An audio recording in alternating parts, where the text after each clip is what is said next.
I didn't really think that a Nacht chapter was going to give such a large level of like information. I mean, like Nacht in general, like if he was just gonna, like, I'm gonna sit down and tell people some stuff, go into some form of deep lore conversation, setting up events of stuff with the tree and whatnot.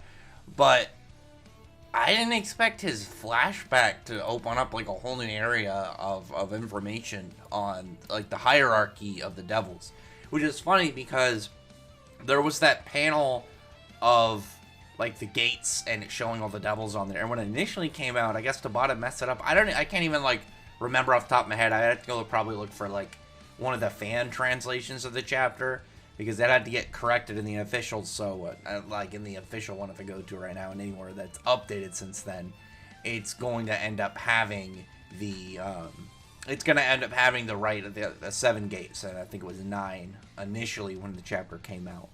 But that's really important because obviously at the very end you see on one gate there's just 3 devils hanging out in one floor, and that was expanded upon in this chapter. I guess like for the underworld there's 3 like supreme top tier devils, when gravity, space, and time, which has opened a lot of old conversations, unfortunately. It's funny because it's a big, new, interesting bit of information that we have that could mean that even if like Lucifero is the opponent by then the end of this and he's defeated, there's still 2 more big devils like down there that they're gonna have to fight, and it gives more information on just general of future events, like I said, because one of the big things that I've mentioned it a couple times in the reviews, that when you're going through a series and you're looking at it from the scope of like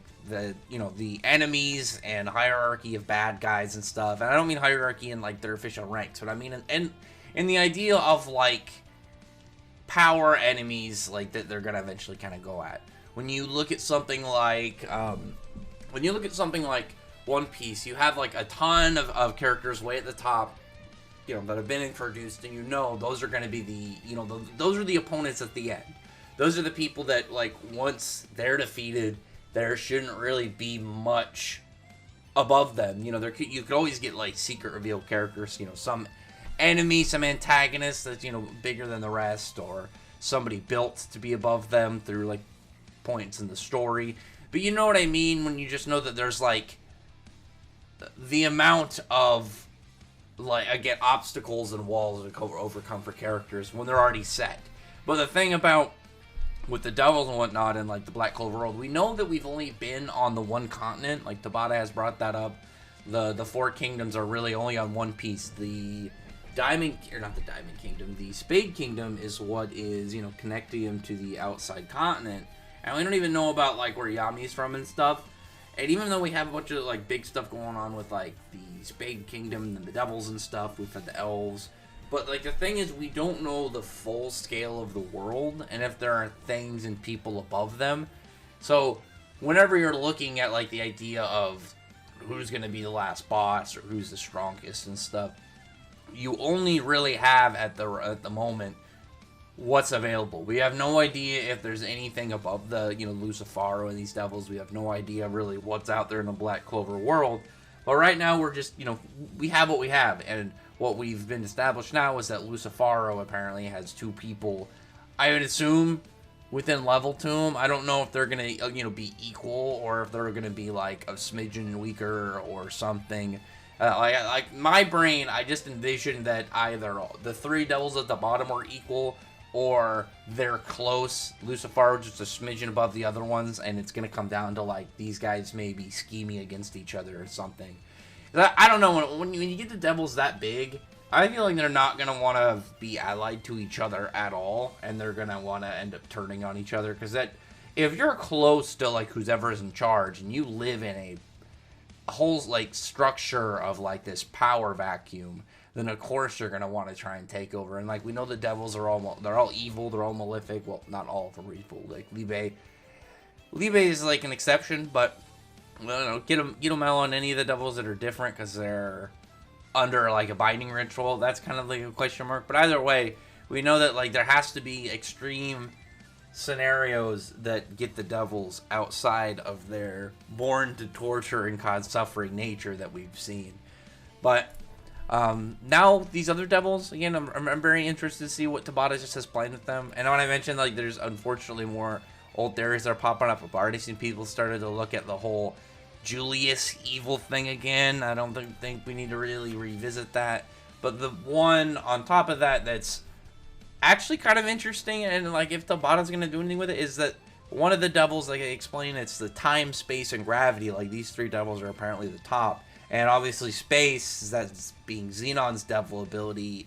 Is that a coincidence? Is Xenon's devil related to this space super devil? Or is Xenon's devil said, big shot devil at the end of the day? Just gotta wait a little bit to find out. But anyway, I've been rambling more about the large scope of what was given us this chapter, because it was primarily a Nacht chapter. But the thing that I found the most interesting was the fact that we were introduced with this three big bad guy set of bosses, and then I'm going to be very curious as to like where these other two, like where the three of them all kind of like rank up to each other. Are they all equal, or is like Lucifer the strongest and these guys just kind of close by? But anyway, like the chapter was primarily on Nacht, and I thought it was opening wise it seemed pretty at the course of what you'd expect for Nacht. Like we know that Morgen from the last chapter, the way he was, he's just this really nice guy, and everyone really liked him. He just had like a pure heart. But like the thing that was a bit of a wild card is I guess that Nacht wasn't the black sheep. It's just the Faust people are like they're like that. They are apparently all a little bit wicked and whatnot, but it's Morgan's just general good nature and everything about him that makes him a black sheep. Because we see that at one point, Nacht went and met up with Yami. Him and Yami became friends. They were scoundrels together. You got Shadow and Dark Magic just doing their thing, causing a ruckus. But I would assume from the events of Yami meeting Julius that he ended up joining the Magic Knights. Him and Morgan went on to the Ashen Deer, and they just did their thing. And Yami, started to get on the much better of a path rather than just being like a street thug who would just throw hands and cause trouble. But after that point, we have Nacht meeting up with his parents, and he thinks he's going to get scolded or like lectured and stuff. And they ended up bringing him down into the cellar where all the skulls and stuff are. And I didn't really think about it that much until this chapter, because when it came to Nacht and Morgan's backstory, I wasn't really ever thinking about like where their parents fit into all this. Like I honestly they just completely brushed out of my mind the whole time. And then when I looked at the spoilers for the chapter, and I saw Nacht's dad, and I thought he was Dante for like a second, and I was like, really? He's like, Dante goes this far back? I mean, it's just the fact that his hair is a little bit combed back and he's got the mustache. I mean, really? I mean, it's not like I think if you put these two characters next to each other, you'd be able to tell the difference. And plus, like because they're pretty much just gonna be flashback only characters, you don't really get that good of a look on Nacht's dad's face. Like, it's very shadowy a lot of the time. Like his eyes are always really darkened over, or you don't see like the full scale of his face.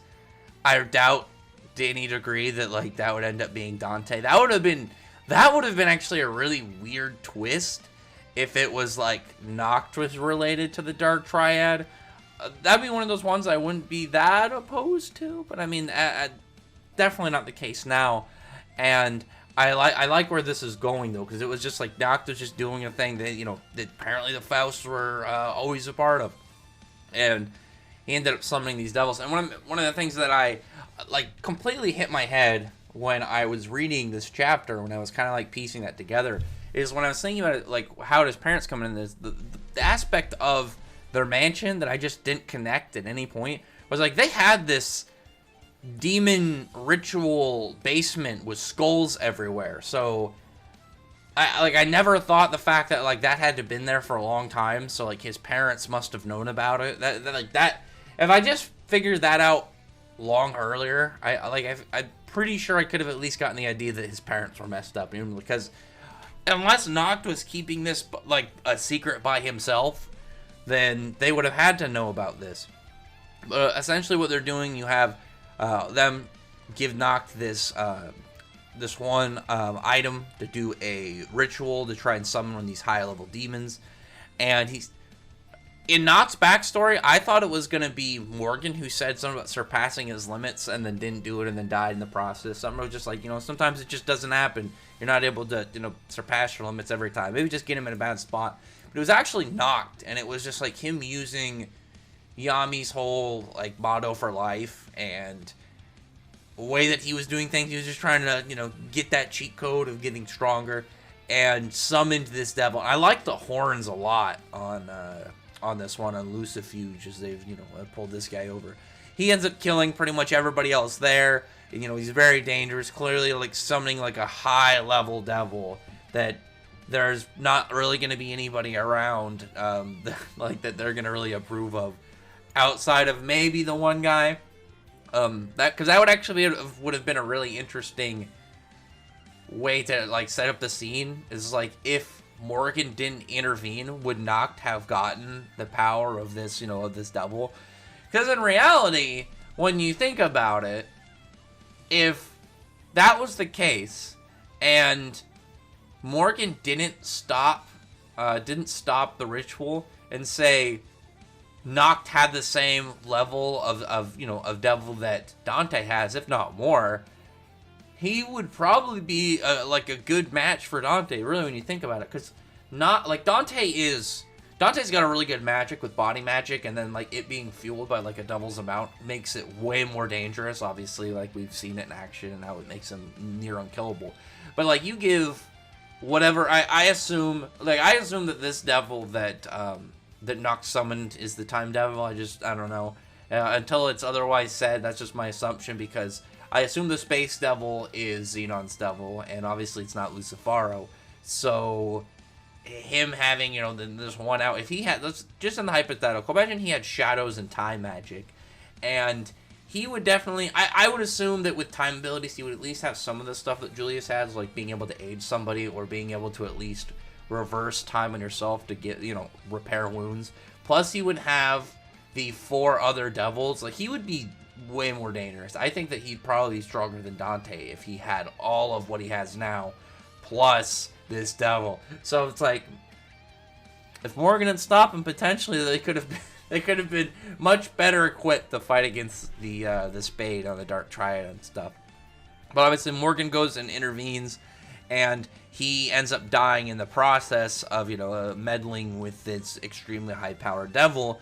And Morton, like, Nacht's just upset about it. Obviously he's broken. His brother was, like, clearly one of the only people he really liked, and he knew what his brother was like in general. He knew he was just an outright good person, and it clearly isn't happy of what happened. But I really like the moment when he's begging for God to, like, do something about his brother. Like, he's just praying to the gods, saying, do anything for him. And that moment when he's like, don't go spouting whatever is convenient for you at the time. Because clearly he was not a religious guy. He wasn't anyone that had these higher beliefs. So only believing them and asking for any of, like, their aid in the time that is, like, the time when you need it, but not the time that they would have, like, appreciated the idea of, praying to gods and whatnot. So I like that moment where it's like, don't just switch because it's what works for you at the time. And it really started to tie together Nacht's whole backstory. And part of the reason he doesn't like Yami, I think, is because of how he put that thing in his mindset, surpassing his limits and stuff, and how that ended up kind of leading Nacht into setting all this, well, being part of this in the first place, but also his own faults ending up leading to the death of his brother. Very interesting, just in general. I thought that was a really good twist, and I like what the end, he's having the whole surpass his limits thing, and he's giving it another try. I'm very curious as to what Nacht's going to do, just because he's in such a bad spot. I don't really know what Tabata's plan with him is at all. But anyway, other than that, though, like I said, most of the stuff I want to talk about in the chapter was with the reveal of these new devils and, like, this new devil hierarchy. And I'm very curious to know how it goes and whatever Tabata is going to do to integrate this into future events. But anyway, Lilith and Nama, next chapter, looks like the flashback is over, so I'm really happy of what we got with Nacht's backstory. It wasn't too long, like, it was, a little over a chapter and a half.